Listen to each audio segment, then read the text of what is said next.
திமுக சொல்ற எதையுமே நம்பிக்கிட்டு நீங்க வாக்குப்படாதீங்க. திமுகக்கு நீங்க வாக்குப்படுறீங்கன்னா that means only one thing, you are standing with a corruption force, வேற ஒன்றும் கிடையாது. கனிம வளங்கள் திருடு போகாம இருந்துச்சு அப்படின்னா கனிம வள கொள்ளையை பற்றி பேச வேண்டிய அவசியம் எங்கிருந்து வரும்? வராது இல்ல.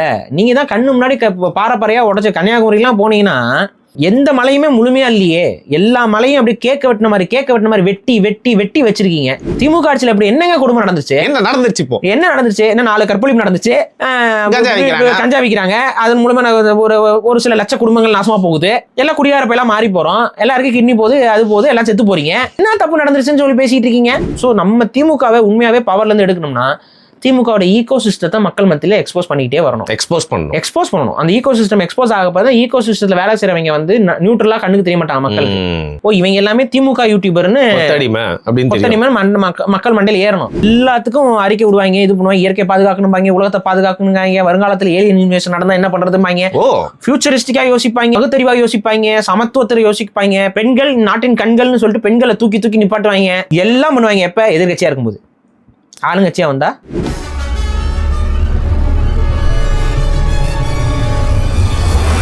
வணக்கம் வருண் டாக்ஸ் நேயர்களே. இது சாதாரண வாரம் இல்ல, தேர்தல் வாரம் என்பதால் ஒரு ஸ்பெஷல் எபிசோடு உங்களுக்காக. கடந்த பாராளுமன்ற தேர்தலுக்கு முன்னாடி வந்து பாத்தீங்கன்னா பாரி அவர்கள்கிட்ட வந்து ஒரே கேள்விதான் கேட்டேன். அது ஒரு தலைப்பா மாதிரி வந்து ஒரு முழு நீள காணொலியா தேர்தலுக்கு முன்னாடி நம்ம கொடுத்திருந்தோம். அது பாராளுமன்றத்துக்கு ஒரு தேவையான தலைப்பு. அந்த தேர்தலுக்கு தேவையான தலைப்பு பாஜக அப்படிங்கிற கட்சி வந்து மனித குலத்துக்கு எதிரானதா இல்ல வந்து நன்மை செய்யறதுக்கு வந்திருக்கான்னு சொல்லிட்டு இப்போ அதே பிளேட்ல வந்து பாத்தீங்கன்னா அந்த பேஷண்ட்டை எடுத்து அப்படியே வச்சுட்டு அந்த ஸ்ட்ரெச்சர்ல வந்து திமுகவை வச்சு வந்து பாத்தீங்கன்னா கேள்வியில சிலது வந்து பாரியாளர்கிட்ட கேட்க போறேன். பாரியாளர் கேட்கறதுக்கு முன்னாடியே பதிலோட வந்து காத்திருக்காரு. கொஞ்சம் பொறுங்க, தலைப்பை சொல்லிக்கிறேன் அப்படின்னு சொல்லி அவர் வந்து வரவேற்கலாம். வணக்கம். வணக்கம். கரும்பு தில்ல கூலியா என்பது போல் ப்ரிப்பரேஷனே இல்லாமல் ஒரு எபிசோடு பேச வந்திருக்கிறார் பாரிசாலன் அவர்கள். மனித இனத்தின் இந்த குல துரோகி இதெல்லாம் சொல்ற அத்தனையும் வந்து திமுகவுக்கு அப்படியே பொருந்தும், பாஜக பொருந்தது அப்படியே பொருந்தும். எந்த ஆங்கிள் நீங்க வந்து திமுக வந்து ஒரு நல்ல கட்சின்னு சொல்லி எப்படி நீங்க நிறுவுவீங்க? எந்த இடத்துல அது மக்களுக்கு ஆதரவா நின்றுருக்கு? இப்போ சமீபத்தில் நம்ம கண் முன்னாடி பார்த்தது என்ன? தூய்மை பணியாளர்களுடைய போராட்டம். தூய்மை பணியாளர்களோட போராட்டத்தை முடிவுக்கு கொண்டு வரது ரொம்ப சுலபம். அவங்க கேட்குறத செஞ்சுட்டாவே போச்சு. ஆனால் அவங்க கேட்குறத செய்ய மாட்டேங்கிறத கடந்து நீ என்ன வேணாலும் போராட்டம் பண்ணுங்க, உங்களுக்கு எதிரான எப்படி வேணாலும் பண்ணுவேன், ஆனால் அதை பேசுறதுக்கு யாருக்கும் தைரியம் இருக்காது அப்படின்னு சொல்லிட்டு அவங்க என்ன பண்ணாங்க, முற்றும் முழுதாக அவங்களெல்லாம் அடித்து வண்டியில் ஏற்றி கொண்டு போனாங்க. அவங்கள ரொம்ப இல்ட்ரீட் பண்ணாங்க. அந்த நேரத்தில் திமுகவுடைய தலைமை என்ன பண்ணிட்டு இருந்துச்சு, ஏதோ ஒரு படத்தை பார்த்துட்டு இருந்தாங்க, கூலி படம் பார்த்துட்டு இருந்தாங்க. ஸோ அந்த கூலி படத்தில் கூட இப்போ தொழிலாளர்களுக்கு ஆதரவாக இருக்கும் அந்த படம், தொழிலாளர் புரட்சி மாதிரிலாம் ஏதோ காட்டிகிட்டு இருப்பாங்க அதில். ஆனால் இங்கே உண்மையான தொழிலாளர்கள் வந்து தங்களோட கோரிக்கைகளை முன்வைக்கும் பொழுது அவங்கள எவ்வளோக்கு எவ்வளோ கேவலமாக நடத்த முடியுமோ அவ்வளோக்கு எவ்வளோ கேவலமாக நடத்தி அடித்து இழுத்துட்டு போகிற காட்சிகளை நம்ம பார்த்தோம். அது இப்போ இது மாதிரி எந்த காலகட்டத்தில் திமுக வந்து மக்கள் நலன் சார்ந்து என்னைக்கு இருந்திருக்கிறாங்க? என்றைக்குமே இருந்ததில்லை. முழுக்க முழுக்க பெரும் பணக்காரர்கள் நலன் சார்ந்தும் வியாபாரிகள் நலன் சார்ந்தும் தனிப்பட்ட குடும்பங்கள், அதாவது அவங்களுடைய கட்சியில் இருக்கக்கூடிய தனிப்பட்ட குடும்பங்களின் நலன் சார்ந்து தான் இந்த கட்சி வந்து காலகாலத்துக்கும் செயல்பட்டு இருக்கு. இதனால் தமிழர்கள் இழந்தது அதிகம்.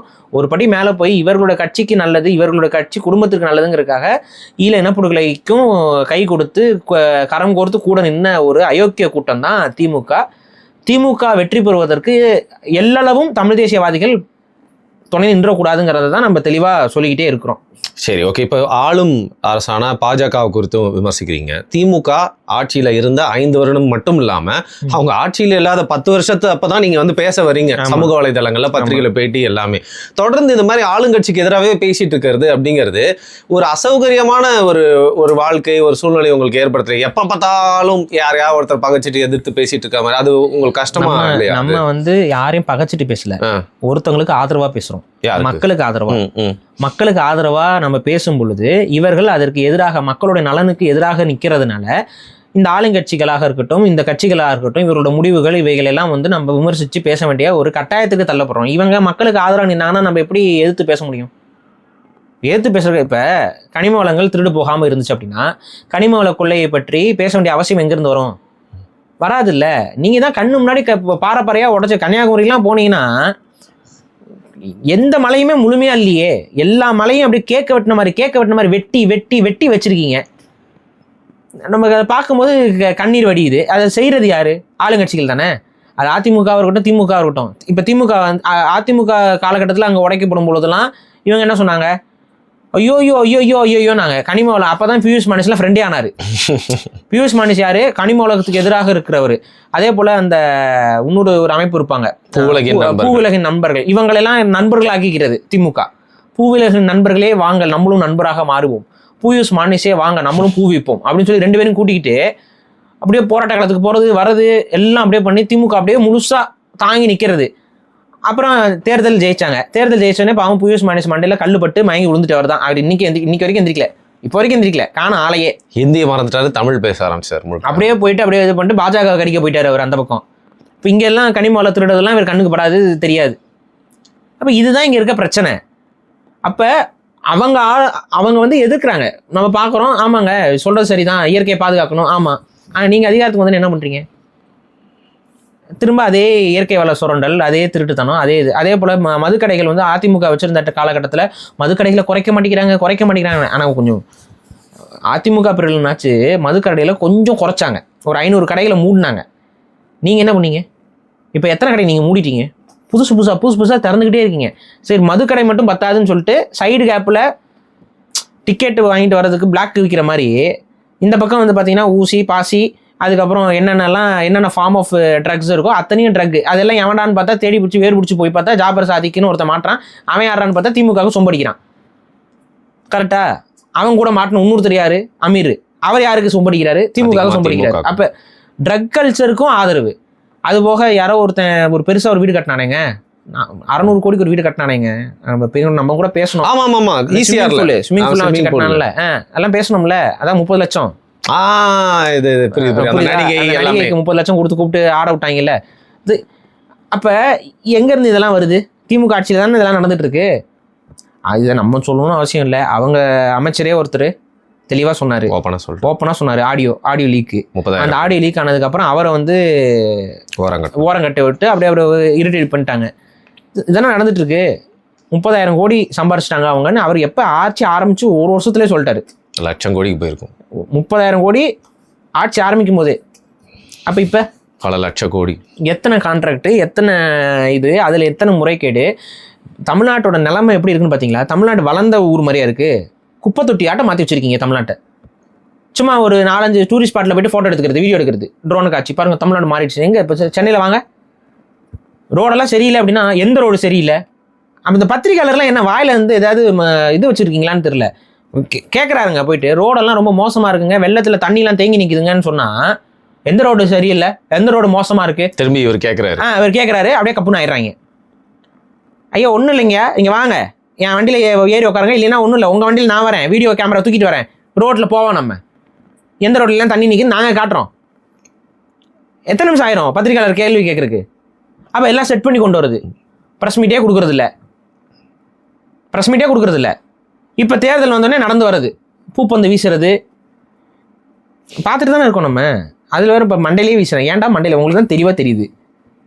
அவங்க ஒரு செட்டில் வராங்கன்னா, ஒரு செட்டப்புள்ள வராங்கன்னா அதோடு இருக்கணும். அதுதான் பவுன்சர்ஸ் இருக்காங்க. கமலஹாசன் ஒரு பவுன்சர் இருக்காரு. இத்தனை பவுன்சர் பெண்கள் யாராவது வந்திருப்பாங்க. பிரேமலதா பெண்கள் வராமல் தடுக்கிறதுக்கு பிரேமலதா. இப்படி பிரேமலதா வந்து யாரும் வரக்கூடாமல் தடுத்துருவாங்க. லேடி துரந்தர். அது வந்து வாக்குகளும் வரக்கூடாது, இது பண்ணக்கூடாது. வந்துட்டு திமுக ஆட்சியில் இப்படி என்னங்க கொடுமை நடந்துச்சு? என்ன நடந்துச்சு? என்ன 4 கற்பழிப்பு நடந்துச்சு, கஞ்சா விற்கிறாங்க, அதன் மூலமா ஒரு சில லட்ச குடும்பங்கள் நாசமாக போகுது. எல்லாம் குடியாரப்பெல்லாம் மாறி போகிறோம், எல்லாருக்கும் கிட்னி போகுது, அது போகுது, எல்லாம் செத்து போகிறீங்க. என்ன தப்பு நடந்துருச்சுன்னு சொல்லி பேசிகிட்டு இருக்கீங்க? என்ன அவ்வளோதானே? பெண்களாக இருந்தால் என்ன, புடவை கட்டினா பாதுகாப்பு இல்லை, ஏன் புடவை கட்டுறீங்க? சுடிதார் போட்டால் சுடிதார் கட்டினாலும் இது இல்லை, ஏன் பொம்பளையே பிறக்கிறீங்க? திமுக ஆட்சி முடிகிற வரைக்கும் ஆம்பளையே பிறங்க, இல்லை திமுக ஆட்சி இருக்கிற வரைக்கும் ஆம்பளையே மேக்கப் பண்ணிக்கோங்க. நாங்களாம் அப்படி தானே ஒரு திடகாத்திரமாக சுற்றிக்கிட்டு வந்துட்டு போயிட்டு இருக்கிறோம். அது மாதிரி எல்லாரும் வந்து ஒரு ஆணாக நினச்சி வாழுங்க. பெண்ணுன்னு மட்டும் நினைக்காதீங்க. பெண்ணுன்னு நினச்சிங்கனாவே உங்களுக்கு இங்கே ஆபத்து தான்.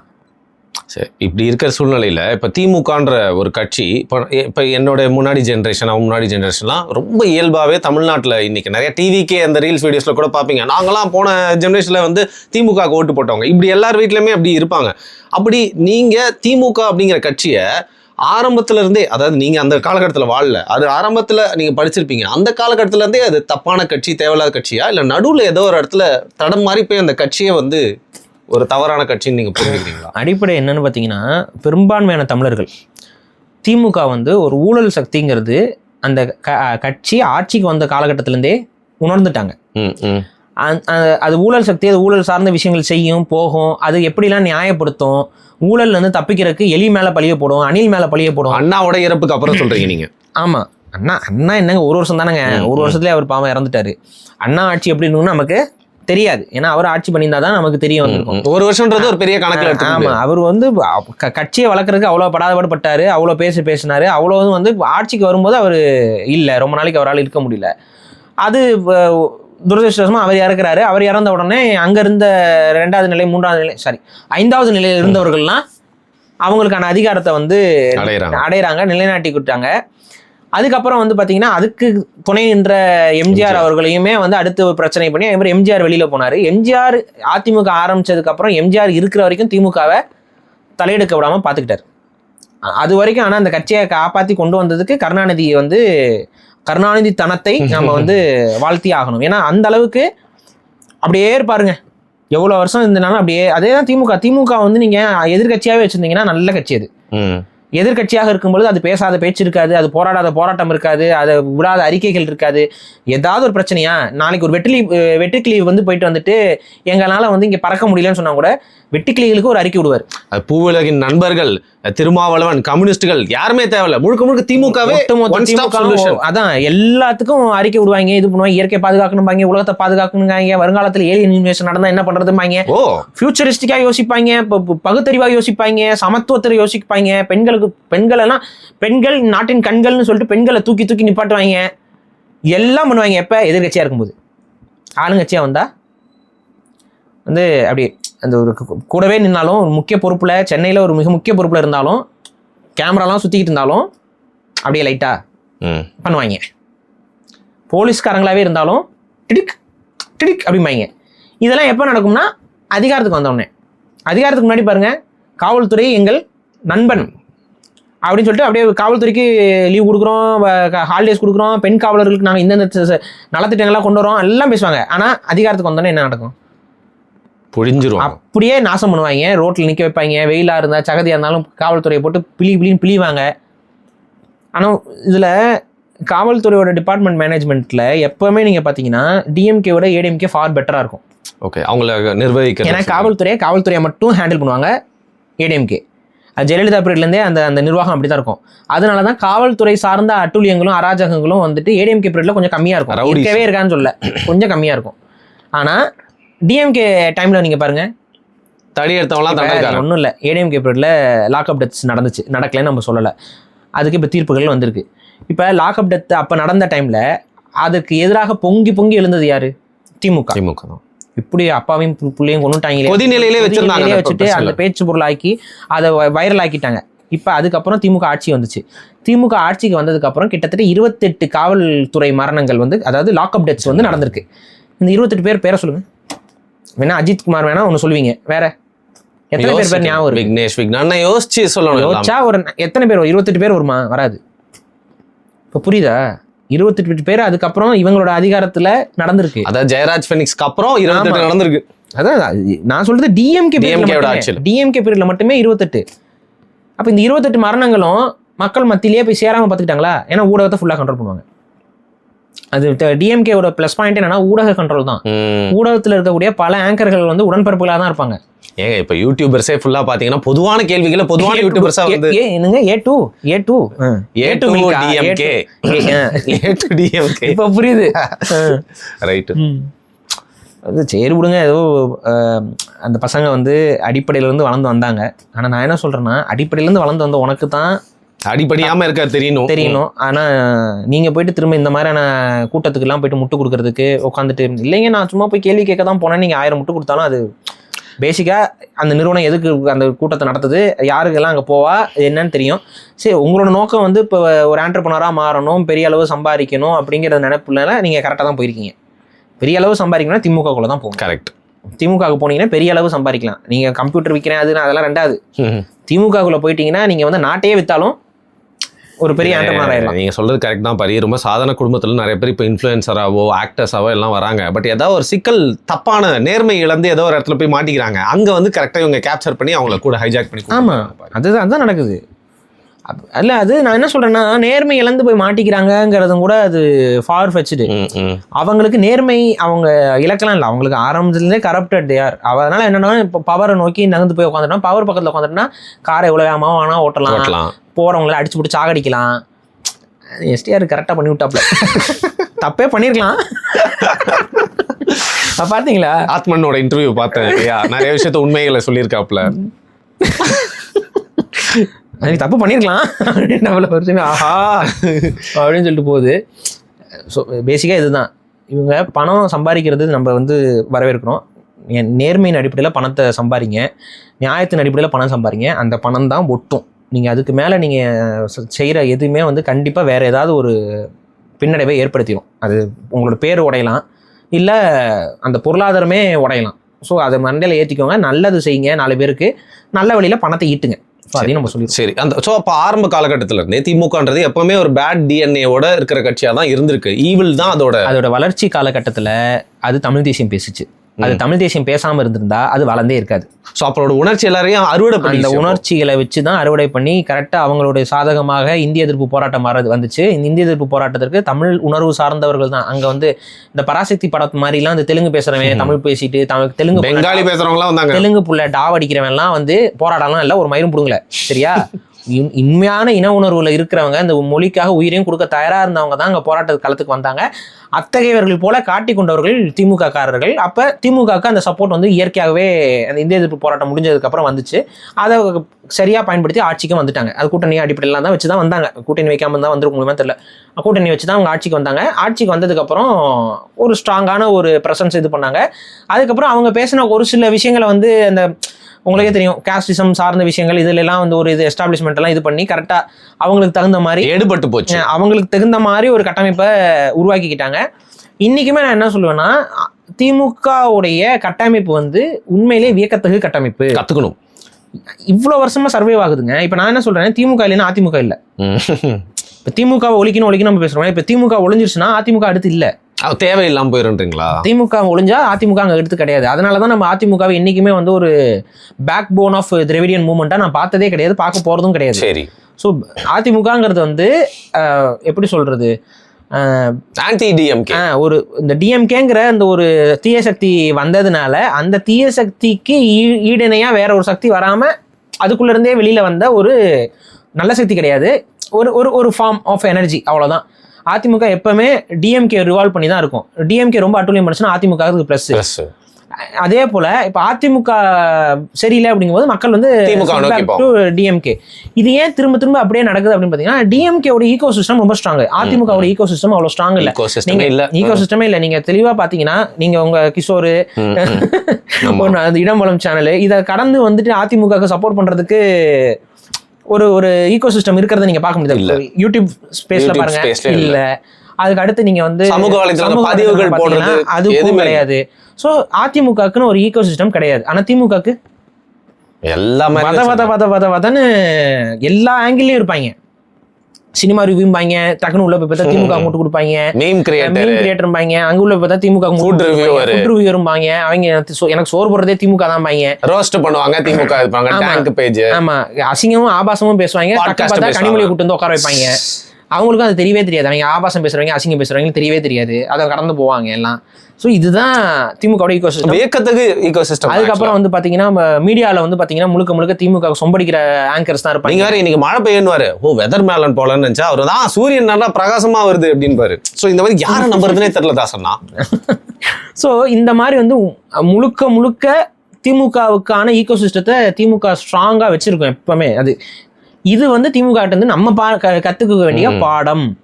திமுக எப்படி தனக்கான ஈகோ அது அந்த ஈகோ சிஸ்டம் எந்த கட்சிக்கும் இது வரைக்கும் இல்லை தமிழ்நாட்டுல. இன்னொரு கட்சியோட தலைவரே கூட்டு வந்து அவங்க சாதகமான படத்துக்கு ரிவ்யூ கொடுக்க வைக்கிறாங்க. இந்தியாவுக்கே கிடையாது, இந்தியாவிலேயே எந்த கட்சிக்கும் இல்லை. பிஜேபியே கத்துக்கணும் இவங்களை பார்த்து. பிஜேபி இப்ப அந்த ஈகோ சிஸ்டத்தை உருவாக்கிட்டு இருக்காங்க இவ்வளவு வருஷமா ஆளுங்கட்சியா இருக்கனால. ரெண்டாவது ஆர்எஸ்எஸ் அந்த ஈகோ சிஸ்டத்தை வச்சிருக்கு. ஸோ ஆர்எஸ்எஸும் பிஜேபியும் ஒண்ணுக்குள்ள ஒன்று தானே. ஸோ ஆட்டோமேட்டிக்காக அந்த ஆர்எஸ்எஸோட ஈகோ சிஸ்டம் பிஜேபிக்கு அப்படியே வேலை செஞ்சுட்டு இருக்கு. ஸோ இப்படி தான் நீங்கள் பார்க்க முடியும். ஆனால் திமுக அந்த அளவுக்கு ஒரு ஸ்ட்ராங்கான ஒரு கட்டமைப்பை வந்து அடிமட்டத்தில் வச்சு, அதனால தான் இவ்வளோ நாள் நீங்கள் அடுத்த ஒரு 10 வருஷத்துக்கு அவங்களை ஆட்சிகளை விடாமல் போடுங்க, திமுக இருந்துகிட்டு இருக்குங்க.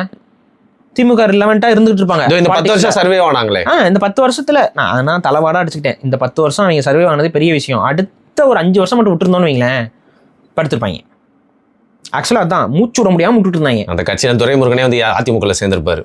அடுத்த ஒரு 5 வருஷம் மட்டும் தயவு செஞ்சுடா உடச்சு விட்றாதீங்கடா, திமுக வந்துட போதுன்னா கடைசியில திமுக வர வச்சுட்டாங்க. இன்னைக்கு வந்துன்னா இப்போ திமுக திரும்ப இந்த 5 வருஷத்துல பயங்கரமா ஸ்ட்ராங் ஆயிடுச்சு. பணம் எக்கிடிச்சுக்கிட்டே சம்பாரிச்சிட்டாங்க எல்லாம். நீங்கள் எல்லாருக்கும் திமுக காரங்களாம் உறவுக்காரன் இருப்பான், ஒன்று விட்டவன் இருப்பான், எல்லாம் இருக்கிற போய் பாருங்க. உங்கள் குடும்பத்துக்குள்ளே போய் பாரு, உன்னுடைய அக்கம் பக்கத்தில் பாரு, உன் தெருவில் ஒரு திமுக காரன் இருப்பான், அவனை போய் பாரு. சீப்பு சந்திலே தங்க சீப்பில் தலை வர்றாராம். ஸோ ஆட்டோமேட்டிக்காக முழுக்க திமுக அவங்களோட ஈகோ சிஸ்டத்தை வலுவாக்கிரும். எப்பவுமே ஆட்சி அதிகாரத்துக்கு வந்தாங்க அவங்களோட முதல் வேலை என்ன தெரியுமா? எவ்வளோ கதறினாலும் பரவாயில்ல, நமக்கானவங்களை வாழ வச்சிருக்கு. இது திமுகவுடைய தாரக மந்திரம். எவ்வளோ பேர் எவ்வளோ காரியத்துக்குனாலும் நமக்கானவன் ஒரு 10 பேர் இருக்கணும். அப்போ அவனுக்கு என்ன வேணாலும் பண்ணி அவனை காப்பாற்று. அவன் ரேப் பண்ணானா அவனை ஒன்றும் பரவாயில்லப்பா, ரேப் என்ன ஒரு ஆசை ஒரு தவறுதெல்லாம் பண்ணிட்டான்ப்பா, இன்னும் பிரியாணி இது பண்ணிட்டானா சரிப்பா, அதுப்பா கான்ட்ராக்டில் முறைகேடு பண்ணிட்டானா இருக்கட்டும்ப்பா, பரவாயில்லப்பா. என்ன நீங்கள் தப்பு பண்ணிங்கனாலும் திமுக வந்து அவங்கள மன்னிச்சிடும். எவ்வளோ பெரிய ரவுடியாக இருந்தாலும் சேர்த்துக்கும். சரி, அவங்கள பொறுத்த வரைக்கும்னா திமுகக்குள்ளே வந்துட்டான் அப்படின்னா அதுதான் உடன் பிறப்பு. விட்டு கொடுப்பீங்களா? அந்த மாதிரி விட்டு கொடுக்க மாட்டாங்க. அப்போ அந்த ஸ்ட்ரென்த் வந்து எப்பவுமே திமுகவுக்கு ஒரு பலம். அந்த பலம் இருக்கும். அதை வந்து அன்அப்ராஜிஸ்டிக்கா அவங்க வந்து திரும்ப திரும்ப திரும்ப அதை பண்ணிக்கிட்டே இருப்பாங்க. இந்த இதில் இப்போ இவன் ரேப் கேஸில் உள்ள போயிட்டானா அவன் பொண்டாட்டி இருக்குல்ல, பொண்டாட்டி வேட்பாளராக்குன்றான். சம டெக்னிக். இல்லை தங்கச்சி இருக்கா, தங்கச்சி வேட்பாளராக்குமா. இவ்வளோதான் விஷயம்.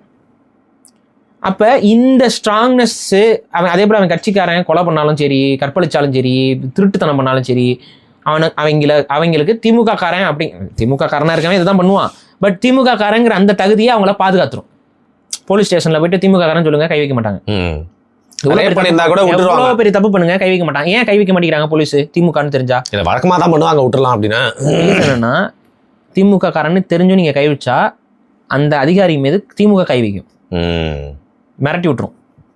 ஸோ இந்த விஷயங்கள்லாம் ஒரு விதத்தில் திமுக கிட்ட இருந்து நம்ம கற்றுக்கணும். அவங்க கூட இருக்கிறவங்கள எப்படி பாதுகாக்கிறது. சில பேர் வந்து நமக்காக ஒருத்தன் சண்டை போடுவான், அவன் சொன்னா அவனுக்கும் எங்களுக்கும் சம்மந்தம் இல்லைன்னு அறிக்கை விட்டுருவாங்க, சில பேர் கைகழி விட்டுருவாங்க. இந்த மாதிரி இருந்தால் கட்சி வளராது, நம்பகத்தன்மையும் நிற்காது. ஆனால் திமுக அப்படி கிடையாது. திமுக கடைசி வரைக்கும் காப்பாற்ற ட்ரை பண்ணோம்.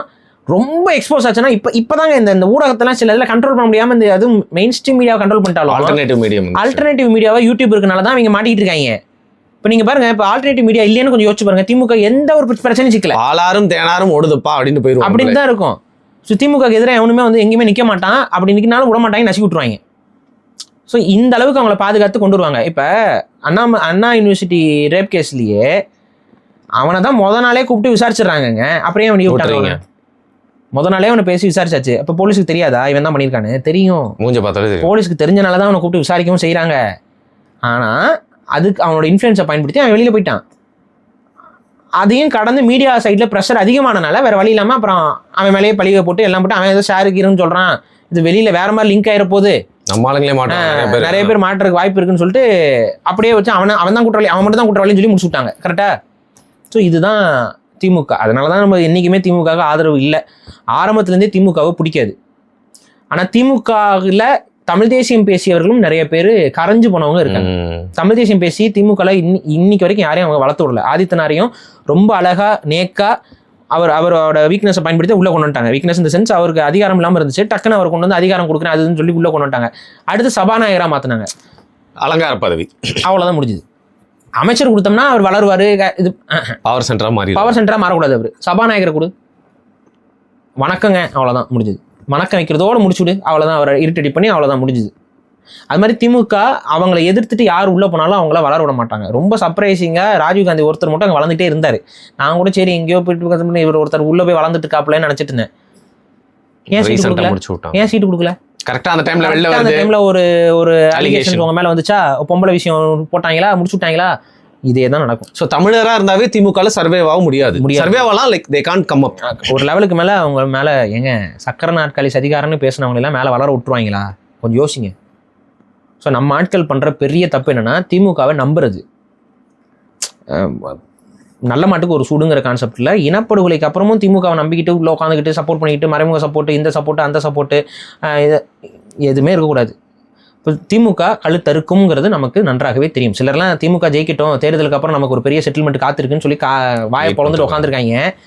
அதுக்காகவே இந்த முறை திமுக தோத்துறணுங்கிறதான் நான் வேண்டுறேன். நான் அதற்காகவே தோத்துடணும்.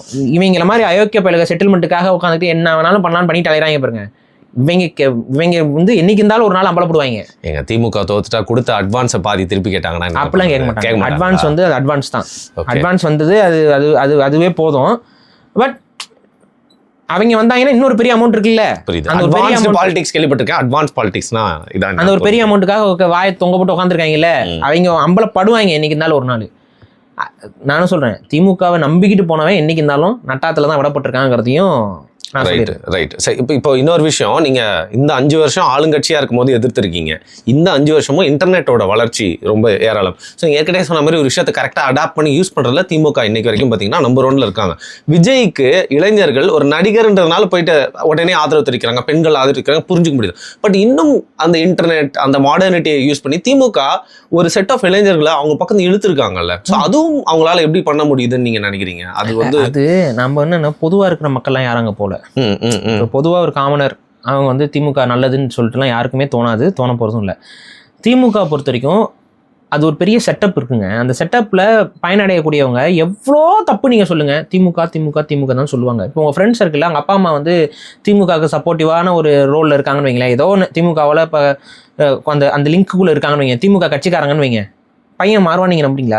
பொண்ணு மாறும் நீங்க நம்புறீங்களா? திமுக தான் முட்டு கொடுக்குறாங்க. பழகி இருப்பாங்க. நான் பார்த்துட்டேன். திமுக எப்படி பார்த்தாலும் திமுக தான் முட்டுன்னு சொல்லி வந்து நிற்பாங்க. ஸோ இதை வந்து நீங்க நம்ம புரிஞ்சுக்கணும். அந்த ஈகோ சிஸ்டம் இன்னைக்கு பெருகி இருக்கு. திமுகவில் பயனடைஞ்சவங்களோட எண்ணிக்கை ரொம்ப அதிகமாக இருக்கு. அப்போ அந்த கன்சால்டேட் வாக்குகள் வந்து திமுகவை என்னைக்கு இருந்தாலும் காப்பாற்றும். அதுக்கு தகுந்த மாதிரி அவங்கள அவங்க காப்பாற்றிக்கிட்டே இருப்பாங்க. புரியுதா? ஒரு கிவ் அண்ட் டேக் பாலிசி தான். நம்ம என்ன பண்ணணும்னா, திமுக உண்மையாவே ஒழியணும் அப்படின்னா அதுக்கு வந்து அதை விட ஒரு ஸ்ட்ராங்கான ஒரு ஃபோர்ஸா கட்டமைப்புல ஸ்ட்ராங்கா இருக்க கட்சிகளால் மட்டும்தான் அதை உடைச்சு மேல வர முடியும். அதிமுக அத்தகைய கட்டமைப்பை கொண்ட ஒரு கட்சியா இருந்துச்சு. இன்னைக்கு அந்த கட்டமைப்பு இழந்ததுனாலதான் அதிமுக தப்புது. அந்த கட்டமைப்பு அவங்களுடைய ஜெயலலிதாவுடைய இறப்புக்கு பின்னாடி நடந்த சில உடைஞ்சிருச்சு. பெரிய கேஷ் சப்போர்ட்ஸ்லாம் கேள்விக்குறியா மாறி இருக்கு. இப்போ இந்த பிரச்சனை இப்போ ஏடிஎம்கேக்கு இருக்கனாலதான் ஏடிஎம்கேனால திமுகவை பெரிய அளவு எதிர்த்து மேல வர முடியல. இல்லைன்னா அடுத்த நிமிஷமே அவங்க எதிர்த்து மேலே வந்துருவாங்க டப்புன்னு. சரி பார்ப்போம். இந்த தேர்தல் வந்து உங்களுக்கு கிளியர் கட்டாக கொடுக்கும் எதனால அதிமுக வந்து லேக் ஆகுதுங்கிறது உங்களுக்கு புரிய வரும். சரி, எப்பவுமே இந்த தலித்தியமா இருக்கட்டும், கம்யூனிசம், அதை அவங்க கூடயே வச்சுக்கணும்னு நினைக்கிறாங்க. ஒருவேளை இந்த கட்சிகள் கூட இல்லைனாலும் நாங்க தான் உண்மையான தலித்தியம் பேசுறவங்க, அம்பேத்கரை தூக்கி பிடிக்கிறது, நாங்க தான் பாத்தீங்கன்னா பொது உடைமை பேசுறவங்க வச்சிருக்காங்க. பட் எந்த அளவுக்கு அவங்க அதை வந்து இரட்டை நிலைப்பட இந்த 2 சித்தாந்தத்துக்கும், அந்த சித்தாந்தம் நம்ம ஏத்துக்கிறோமான்னு இல்லை, பட் அந்த சித்தாந்தத்துக்கு எதிராகவே திமுக நடந்துக்கிட்டாங்களே, அது மக்களுக்கு எப்படி புரியாம போச்சு? அதாவதுங்க, திமுகவை பொறுத்த வரைக்கும் இந்த கொள்கை கோட்பாடுங்கிறதுலாம் அவங்களுக்கு நம்மக்கிட்ட என்ன சொல்லுவாங்கன்னா, நாங்கள் தான் வந்து காப்பாற்றுறோம்னு சொல்லுவாங்க. ஆனால் உண்மையிலேயே அவங்களுக்கு அது வந்து கவலை கிடையாது. அவங்களுக்கு அவங்களுடைய அந்த கட்டமைப்பை பாதுகாக்கணும். அந்த கட்டமைப்பு பாதுகாக்கணும்னா அதிகாரத்துக்கு வரணும். அதிகாரத்தில் இந்த கம்யூனிசம் பேசக்கூடியவங்க ஒரு கணிசமான ஒரு சின்ன பர்சன்டேஜ் ஆஃப் வாக்குகள் அவங்க கிட்டே இருக்குது. லெஃப்டிஸ்ட்டு, இப்போ இந்த லெஃப்டிஸ்ட் வாக்கு எங்கே போகும் தமிழ்நாட்டுக்கு? ஆக்சுவலாக டிஎம்கே வந்து ஒரு வெளிப்படையான ஒரு ரைட் விங் பாலிடிக்ஸ் தான் பண்ணுறாங்க. அவங்க வந்து பார்த்தீங்கன்னா முழுக்க அவங்களோட கம்பெனிஸ், அவங்களோட அதுக்கு தகுந்த மாதிரியான மேனிப்புலேட்டிங்கான விஷயங்கள், ஒரே குடும்பம், இது எல்லாமே வந்து பார்த்தீங்கன்னா வெளிப்படையான ரைட் விங் பாலிடிக்ஸ். ஆனால் தங்களை லெஃப்ட் விங் மாதிரி காட்டிக்குவாங்க. அதை காட்டிக்கிறதுக்கு அவங்களுக்கு தேவைப்படுறது தான் சில கம்யூனிஸ்ட் தோழர்கள். அந்த சில கம்யூனிஸ்ட் தோழர்களை அவங்க கூட வச்சுக்கிட்டு அவங்களுக்கு கம்யூனிஸ்டுகளுக்கும் பார்த்தீங்கன்னா அரசை எதிர்த்து பேசணும். அரசு எதிர்த்து பேசுறதுக்கு வந்து அவங்க பேச என்ன ஆகும்னு பார்த்தீங்கன்னா அவங்களுக்கு பெரிய கேசஸ் வரும், பிரச்சனைகள் வரும், தொடர் ப்ராப்ளம்ஸ் வரும். இந்த ப்ராப்ளம் எல்லாத்தையும் தடுத்து வைக்கிற ஒரு இடத்துல யார் இருப்பான்னு பார்த்தீங்கன்னா டிஎம்கே இருக்கும். நீங்கள் பேசுங்க, கண்டுக்க மாட்டோம். நீங்கள் எங்கள் அரசாங்கத்தை எடுத்து கூட ஒரு 2-3 அறிக்கைகள் விடுங்க, தப்பு இல்லை. ஸோ வடிகால் மாதிரி அது. ஸோ அவங்களும் வளர மாட்டாங்க. அந்த கம்யூனிஸ்ட் சித்தாந்தங்கள் இது எல்லாத்தையும் தங்கள் கூட வச்சுக்கிற மாதிரி காமிச்சு அந்த சித்தாந்தங்களோட தலைமைகளை கரெக்ட் பண்ணி வச்சுக்குவாங்க. கரெக்ட் பண்ணியோ வச்சுக்கிட்டு அவங்கள வந்து இவங்களுக்கு ஆதரவு கொடுக்குற மாதிரி என்ன ஒட்டுமொத்த சித்தாந்தமும் அப்படியே ஆதரவு கொடுக்குற ஒரு தோற்றம் வந்துடும். ஆக்சுவலாக உண்மையான கம்யூனிஸ்ட்னால டிஎம்கேவை ஆதரிக்க முடியாது. ஆனால் கம்யூனிஸ்ட் சித்தாந்தம் ஆதரிக்கும். அதுக்கு என்ன சொல்லுவாங்கன்னா, எங்களை ஆதரிக்கணும், நீங்கள் அவங்கள ஆதரிக்கிறீங்களா? எனக்கு யாரையுமே ஆதரிக்க வேண்டிய அவசியம் எனக்கு இல்லைன்னு சொல்றது தான் நிலை. இப்போ நான் சொல்றேன்ல, இந்த தேர்தலில் எந்த கட்சிக்காரன்னு நான் ஆதரிக்கல, இந்த நிலைப்பாட்டை எடுக்கணும். அப்பதான் ஒரு கொள்கைவாதி அவன். இல்ல இந்த இதுக்கு நான் இவன் வந்துடும், அவன் வந்துடுவான்னு சொல்லி மாறி மாறி தப்பா ரேஸ் அவுட் வெளில போயிடுவோம்னு பயப்படுறாங்க எல்லாருமே. ரேஸ் அவுட்லாம் இல்ல, கேஷ் அவுட் வெளியில போயிடுவோம்னு பயப்படுறாங்கன்னு சொல்லுங்க. இதுல என்ன ரேஸ் இருக்கு? போன முறை தேர்தல் நடக்கும்போது அவங்களுக்கு காசு கொடுக்குறாங்கல்ல, பிரச்சாரத்துக்கு 40 கோடி ரூபாய் வாங்குறாங்கல்ல. ஸோ கம்யூனிஸ்ட்வாதிகளுக்கு அது. இப்போ அதே போல் தலித்தியம் சார்ந்த விஷயத்துக்கு வரும்பொழுது இது வந்து கண்ட்ரோல்டு அப்போசிஷன் மாதிரி தான் விடுதலை சிறுத்தையே இருக்குது. உண்மையாகவே இந்த முறை வந்து பட்டியல் சமூக மக்களுக்கு ஏற்படுத்தப்பட்ட நிலைமைகள் எல்லாத்தையும் விசிகா நினைச்சா எவ்வளோ பேசியிருக்கலாம், எவ்வளோ சம்பவங்கள், எவ்வளோ விஷயங்கள். அப்படியே பல்ல கடிச்சிட்டு உங்களுக்கு சீட்டை கம்மியாக கொடுக்கும்போதும் பல்ல கடிச்சிட்டு தானே போக வேண்டிய கட்டாயம் உங்களுக்கு இருக்கு. ஸோ இதைத்தான் நாங்கள் சொல்கிறோம். ஸோ இந்த விஷயத்தை என்னை பொறுத்த வரைக்கும் இந்த மாதிரியான நிகழ்வுகளை வச்சு பார்க்கும் பொழுது முழுக்க திமுகக்கான அடிமையான சக்திகள் மட்டும்தான் அவங்க வச்சுக்குவாங்க. இவங்களெல்லாம் வந்து பார்த்தீங்கன்னா நாங்கள் வந்து லெஃப்டிஸ்ட் ஐடியாலஜி கொண்டவர்கள்னு காட்டுறதுக்கு இவங்களெல்லாம் பட்டியல் சமூக மக்களுக்கான ஒரு பிரதிநிதி. இது இப்போ நாளைக்கு திருமாவளவன் அந்த இடத்துல இல்லைனாலும் வேற ஒரு பிரதிநிதியை உருவாக்கி வச்சுக்குவாங்க. ஸோ இவ்வளோதான் டிஎம்கே. ஸோ திருமாவளவனுக்கு என்ன பிரச்சனை அப்படின்னா, நம்ம இவங்களுக்கு ஆதரவாக நின்றுவோம், நம்ம இவங்களுக்கு ஆதரவு இல்லைன்னு சொல்லிட்டா நம்மளை நசுக்கி வேற ஒரு ஆளை உருவாக்குறதுக்கு அவங்களுக்கு ரொம்ப நாள் ஆகும். ஒரு தலித் ரெப்ரசன்டேட்டிவ் ரஞ்சித்தோ இல்லை வேற யாரோ கூப்பிட்டு வச்சு உள்ளே உட்கார வச்சு தூக்கிட்டு போயிடுவாங்க. ஸோ அதற்கு பயம் இருக்கு அவருக்கு, திருமாவளவனுக்கு அந்த பயம் இருக்குது. அதனால நமக்கு இவங்களுக்கே சப்போர்ட்டாக நின்றுவோம். எப்படியும் பிஜேபி இதுக்கெல்லாம் அந்த பக்கம் போய் நிற்க முடியாது. நின்னோம்னா இவர் பேசின பேச்சுக்கு அது ஒரு டேமேஜ். பட் சரி ஓகே, டிஎம்கே நம்மள டிஎம்கே சொம்பு தான் சொல்ல போகிறாங்க. நம்ம வெளியில் வந்து நின்னாலும் என்ன சொல்லுவாங்க, டிஎம்கே கூட இவ்வளோ வருஷம் நின்னவர் தான் சொல்லுவாங்க. அதனால எது இப்படியே சொல்லிட்டு நம்மளை திட்டிட்டு போட்டோம், நம்ம இருக்கிற வரைக்கும் ஜாலியாக இருந்துட்டு போயிடுவோம்னு சொல்லிட்டு அவர் முடிவு எடுக்கிறாரு. ஸோ இதுதான் இவங்களுடைய அந்த ஈகோ சிஸ்டம். ஸோ நம்ம திமுகவை உண்மையாகவே பவர்லேருந்து எடுக்கணும்னா திமுகவோட ஈகோ சிஸ்டத்தை மக்கள் மத்தியில் எக்ஸ்போஸ் பண்ணிக்கிட்டே வரணும், எக்ஸ்போஸ் பண்ணணும். அந்த ஈகோ சிஸ்டம் எக்ஸ்போஸ் ஆகப்பதான் ஈகோ சிஸ்டத்தில் வேலை செய்கிறவங்க வந்து நியூட்ரலாக கண்ணுக்கு தெரிய மாட்டாங்க மக்களுக்கு. இவங்க அவங்க இவர் யூடியூபரு, இவர் டெக் யூடியூபரு, இவர் வந்து சாப்பிட்ற யூடியூபரு இப்படின்லாம் பண்ணு தெரியாம இவங்க எல்லாமே திமுக யூடியூபர்னு மக்கள் மண்டையில் ஏறணும். அப்படி ஏறினா தான் இந்த ஈகோ சிஸ்டத்தை உடைக்க முடியும். அப்படி பார்த்தீங்கன்னா இவனுக்கு இதுக்கு முன்னாடி போட்ட கண்டென்ட்லாம் நீங்கள் எடுத்து பாருங்க, அப்படியே தமிழ்நாடு வளர்ச்சியை நோக்கி வந்து விட்டது, தமிழ்நாட்டில் 1000 பிரச்சனை இருக்கும், ஜிடிபி எங்கேயோ போயிருச்சு, தமிழ்நாட்டுக்கு கடன் எங்கே போயிருக்குன்னு பேசணும். சும்மா ஜிடிபி ஏறிடுச்சு, ஜிடிபி ஏறுறதுக்கும் தமிழர்களுடைய வாழ்வாதாரம் ஏறுறதுக்கும் சம்மந்தமே கிடையாது ராஜா. வெளிநாட்டு கம்பெனிக்காரன் வந்து நம்மள உழைப்பு சுரண்டல் பண்ணுறதுக்கும் நம்மளோட வாழ்வாதாரம் ஏறதுக்கு என்ன சம்பந்தம்? அந்த உழைப்பு சுரண்டல்னால வாழ்வாதாரம் இன்னும் கீழுக்கு தான் போயிட்டு இருக்கு. சென்னையில் உழைப்பு சுரண்டல் நடக்குது, ஐடி கம்பெனி அது இதுன்னு நிறைய கட்டுறான். இது ஐடிலாம் கட்டினதுனால இன்னைக்கு வாழ்வாதார சுரண்டல் ஏற்படலையா? அப்பார்ட்மெண்ட்டுக்கு வாடகைக்கு வரதுக்கு ஆள் இல்லைனாலும் பரவாயில்ல, என் அப்பார்ட்மெண்ட்டை பூட்டியும் கூட வைப்பனே ஒழிய வாடகை கம்மி பண்ணி கொடுக்க மாட்டேன்னு நிற்கிறானுங்களா? இது வாழ்வாதார சுரண்டல் இல்லையா? பாருங்க, 30,000 ரூபா வாடகை அப்படின்னா 30,000 ரூபா கொடுக்குறதுக்கு ஆள் இல்லை சென்னையில். அதனால வீடு பூட்டி கிடக்குறேன், எனக்கு 10 பைசா வருமானம் அதில் வேண்டாம், ஆனால் நான் வாடகையை குறைக்க மாட்டேங்கிறான். பாருங்க, இவன் யார்? அவன் தாங்க மெட்டீரியலிஸ்டிக் மைண்ட் செட்டு, அவன் தானங்க அயோக்கிய பைய. ஆனால் இன்னைக்கு இப்படி பண்ணுறதுனால என்ன ஆகுது? லேண்ட் ரேட்லேருந்து ப்ராப்பர்ட்டி ரேட்லேருந்து சென்னையில் மக்களால் வாழ முடியாத இடத்துக்கு போய்கிட்டே இருக்குதா? மார்க்கெட் ஃப்ளக்சுவேஷன் நடக்கும்போது நீயும் ஃப்ளக்சுவேட் ஆகணும்ல, நீயே ஆக மாட்டேங்கிற. அப்போ இதுதான் கண்ட்ரோல்டு. ஸோ இதெல்லாம் எடுத்து பேசுவானுங்களா? அவனுங்க பண்ண மாட்டானுங்க. கரெக்டாக எங்கே போய் உட்காரமோ உட்காந்துட்டாங்க. சரி, இப்போ முக்கியமான ஒரு கேள்வி, இந்த தேர்தலுக்கு திமுக சம்மந்தப்பட்டு நம்ம பேசினதுல இந்த கேள்வி கேட்கணும்னு தான் இந்த எபிசோடே வச்சேன்.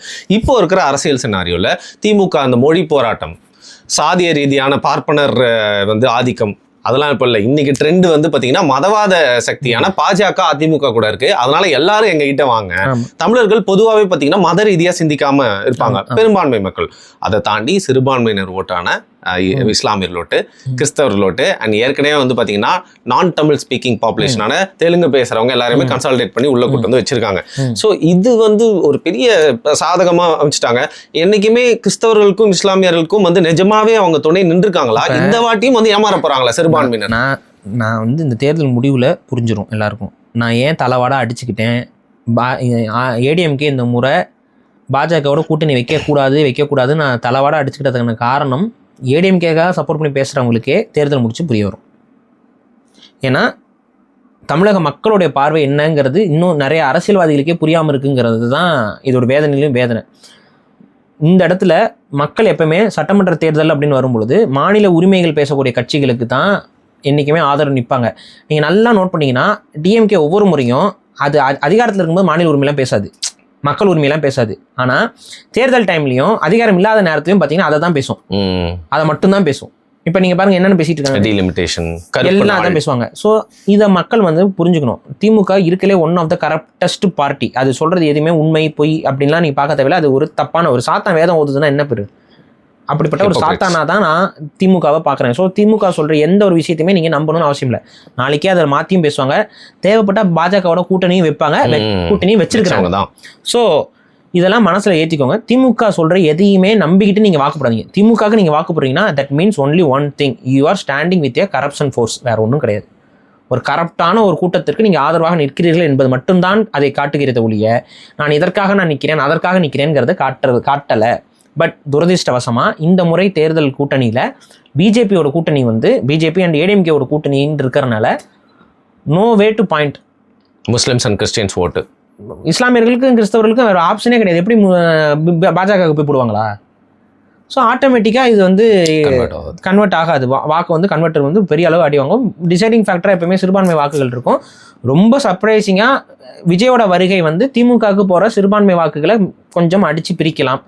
அப்படி அதை அடித்து பிரிக்கிற அந்த சான்ஸில் பிஜேபியோட நெகட்டிவ், நான் புரியுதா சொல்கிறது, பிஜேபியால் ஏற்படக்கூடிய நெகட்டிவுக்கும் விஜயவால் டிஎம்கேக்கு ஏற்படக்கூடிய நெகட்டிவ்க்கும் கணக்கு பண்ணி பார்க்கும் பொழுது ஒரு மியர் சான்ஸில் ஏடிஎம்கே ஜெயிக்கிறதுக்கு வாய்ப்புகள் உண்டு. ஒரு எட்ஜ் ஒரு சின்ன எட்ஜ் இருக்குது. விஜயோட வருகை ஏடிஎம்கேக்கு ஒரு சின்ன இடத்துல ப்ளஸ் பாயிண்ட்டாக மாறும். அவ்வளோதான் நம்ம சொல்ல முடியும். சரி, இப்போ கடைசி 2 அதுவும் விஜயோடைய சில பிரச்சார யுக்திகள் வந்து நமக்கு வியப்பாக இருக்குது. திமுகவோட தொகுதிகளில் தவிர்க்கிறது வந்து அது அப்போ திமுக நீங்கள் ஜெயிக்க வைக்கிறதுக்கு அடுத்த கமலஹாசனா நீங்கிற கேள்வியும் வரும். ஸோ அது ஏன் வந்து அங்கே தவிர்க்கிறாரு என்னன்னு தெரியல. சரி, அது இல்லாமல் லீவு, அவர் போட்ட லீவு தானே, எதுக்கு இத்தனை லீவு, எதுக்கு இத்தனை ஹாலிடே? இப்போ தேர்தல் பிரச்சாரத்துக்கே நீங்கள் ஒழுங்காக வரலைன்னா அப்புறம் எப்படி அதிகாரத்துக்கு எனக்கு ஒன்றும் புரியல. ஸோ இந்த பிரச்சனைகள்லாம் வேற டைப் ஆயிருக்கு. தமிழக மக்கள் என்ன முடிவு பண்ணுறாங்கிறது நமக்கு தெரியும். சரி, இதனோட ஹைபோதெட்டிக்கல் கொஸ்டின், சரியா? இதுக்கு நீங்கள் உங்களோட எப்படி இருக்குன்றத சொல்லுங்கள். நீங்கள் என்ன தோணுதுன்றது. திமுக இப்போ 2வது வாட்டி முதல் முறை, ஏன்னா அவங்க மாதிரி தொடர்ந்து ஜெயிச்சிட்டாங்க. இப்போ இன்னைக்கு இருக்கிற செனாரியோல இருந்து இந்த 5 ஆண்டு ஆட்சி எப்படி போச்சுன்னு உங்களுக்கு தெரியும். அடுத்த 5 ஆண்டுகள் எப்படி இருக்கும், எப்படி நடத்துவாங்க ஆட்சியை? நம்ம ஜெயிலில் இருப்போம். சரி, அது ஓகேங்க, அது ஓகே, பரவாயில்ல. ஜெயிலுக்கு யாரெல்லாம் திமுக எதிர்த்து பேசினாங்களோ அத்தனை பேர் மீதும். அதனால நீங்க அதை மாத்தி பேச போறீங்களா? திமுக ஆதரவு கொடுக்க போறீங்களா? அதாவது நான் கேட்கிறேன், தேர்தல் முடிச்சதுக்கு அப்புறம் நம்ம ஆதரவா கொடுக்க போறோம்? எதிர்த்து பேசுறதுனாலதான் திரும்ப தூக்கி உள்ள போடுவாங்க. சோ அதிகார வரம்பு என்பது அவர்களுக்கு திமிருத்தனமாக அதிகரித்திருக்கும். அதுல எந்த விதத்துல வேணாலும் அவங்களை வந்து அடக்குமுறை ஒடுக்குமுறை பண்றதுக்கு தயாராக இருப்பாங்க. அதனால ரொம்ப தமிழ் தேசியவாதிகள் ரொம்ப கவனமா அரசியல் செய்யணும். இதை நான் முன்னாடியே சொல்றதுதான். எப்பவுமே தமிழ் தேசியவாதிகள் வந்து நாகரிகமான வார்த்தைகள் பிரயோகப்படுத்துங்க. ரொம்ப எடுத்தங்கவுத்தோன்னு பேசி பழகாதீங்க. எந்த இடம்னாலும் மக்களுக்கு எளிமையாக புரிகிற விதத்துல நேர்மையா உங்க காணொலியை எல்லாரும் பார்க்குற தன்மையில பேசுங்க. உங்களோட எதிர்ப்பை வெளிப்படுத்தினாலும் சரி, போராட்டங்களும் அது கிட்டத்தட்ட அதே மாதிரி தான். உங்கள் போராட்டங்களும் ரொம்ப நேர்மையான போராட்டங்களாக இருக்கணும், மக்களை ஒருங்கிணைக்கக்கூடிய போராட்டங்களாக இருக்கணும். ஸோ இந்த மாதிரி இந்த ஒரு தக்க வைக்கக்கூடிய அரசியலாகத்தான் திமுக சப்போஸ் ஜெயிச்சு வந்துச்சுன்னா வரும். பெரிய அளவு தமிழ் தேசிய வளர்ச்சி என்பது கேள்விக்குறியாக்கப்படும், நசுக்கப்படும்.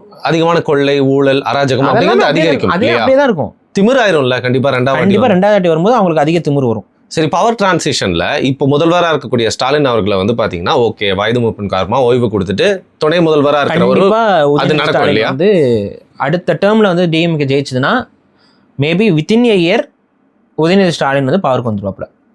அதான் நடக்கும். ஏன்னா இந்த டேர்ம்லயே அவங்க கொண்டு வரணும்னு தான் ஆசைப்பட்டாங்க. ஆனா உதயநிதி ஸ்டாலினுக்கு ஏற்பட்ட பின்னடைவு, அது மெயினாக என்னன்னா ட்ரக் இஷ்யூஸ் வந்து பெரிய அளவு பேச்சு பொருள் ஆயிடுச்சு தமிழ்நாட்டில். ஸோ இதுவும் அவங்களோட நெருக்கமாக இருக்கக்கூடிய நபர்களில் உதயநிதி ஸ்டாலின் அவர்களும் ஒரு நெருக்கமான ஒரு நட்பு வட்டம் இருந்ததுனால பெரிய கேள்விக்குறியாகும்னு சொல்லி அவரை சரி இப்போதைக்கு வேண்டாம், சரி இந்த ஹேட்டர்லாம் கொஞ்சம் குறையட்டும், அதனால நீங்கள் இப்போதைக்கு எதுவும் பேசாதீங்க.